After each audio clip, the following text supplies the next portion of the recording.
আসসালামু আলাইকুম ভিউয়ার্স, কেমন আছেন সবাই? আমার চ্যানেলটি ভালো লাগলে অবশ্যই সাবস্ক্রাইব করবেন। আজকে চলে আসলাম একটি গ্রামীণ পরিবেশে। দেখুন কি সুন্দরভাবে ধান মাড়াই করছে। এটি আমাদের সাভার থেকে অল্প একটু দূরে।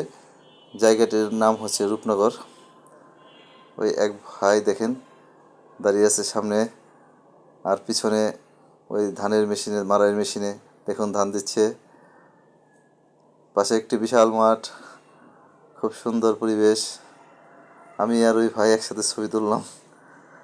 এই তো ধান দেখুন, কত ধান, অনেক ধান। আলহামদুলিল্লাহ, ফলন খুব ভালো হয়েছে। আসলে শহর থেকে একটু দূরে এই পরিবেশটা আমার কাছে খুব ভালো লাগতেছে। সাভার থেকে অল্প একটু দূর, মাত্র সাভার নামাবাজার থেকে 20 টাকা রিক্সা ভাড়া। মাঝে মাঝে আমি আসি এইসব পরিবেশে, আমার খুব ভালো লাগে।